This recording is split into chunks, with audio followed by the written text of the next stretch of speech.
So the first thing on our campfire menu is brisket chili. I have a 3-pound brisket here that I'm cutting into cubes. And I like using brisket for this recipe. It adds another layer of texture instead of that typical ground meat. And it also adds a richness of flavor.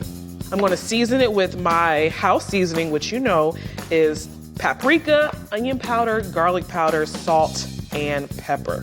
I'm gonna sear it off in my Dutch oven and add the beans and cook it slow so it'll be nice and tender. So the next thing I'm gonna do is season my brisket with my house seasoning.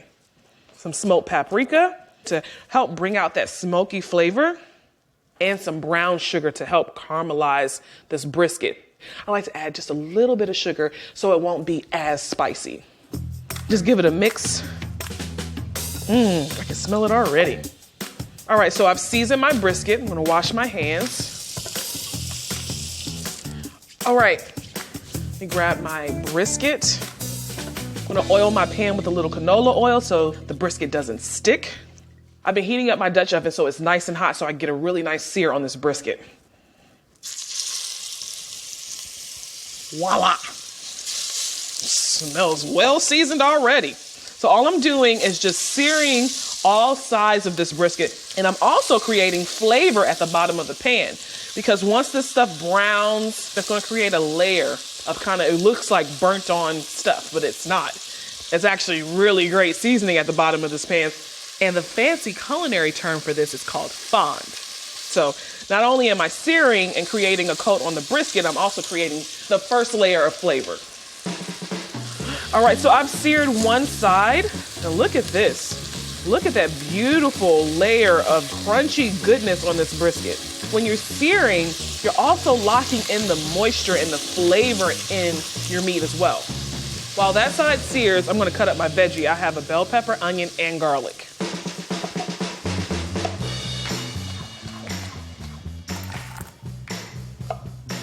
So I've got my onion chop, if you can tell by the tears. And now I'm roughly chopping 2 cloves of garlic. I'm gonna finish searing off my brisket, get these veggies cooked up, get the beans in, and let it cook low and slow for a few hours. So let me take out this brisket. It's so beautiful. I'd eat a bowl of that, brisket bites.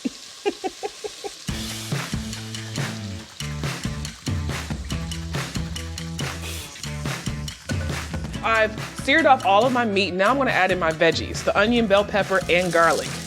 A little salt to help bring out some of that moisture and soften these veggies up.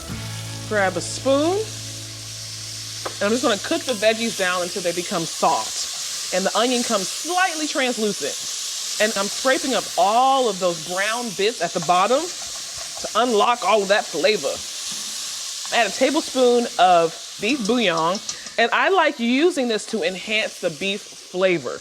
And it's just overall a great seasoning for dishes, especially like for stews and chilies.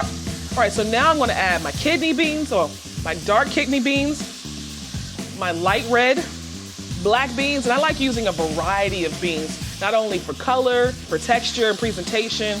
I just love beans. I've got some diced tomatoes here. I like a chunky chili. I'm gonna also add some crushed tomato for more of that tomato flavor and texture. All right, give it a mix. Oh, it smells so good. This chili with all of the tomatoes, the onions, the garlic. You can only imagine. I'm also gonna add some water, a little chili powder, and my secret, a pinch of cinnamon. Most people don't realize that cinnamon can be used in savory dishes too. Cinnamon adds another layer of depth to a dish without adding spicy heat. Ooh, I smell the cinnamon. As soon as it hit that liquid, oh my gosh. And now I'm just gonna add my brisket back into the pot.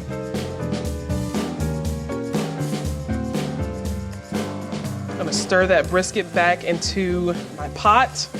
So I'm gonna let this simmer covered for a few hours. This smells incredible.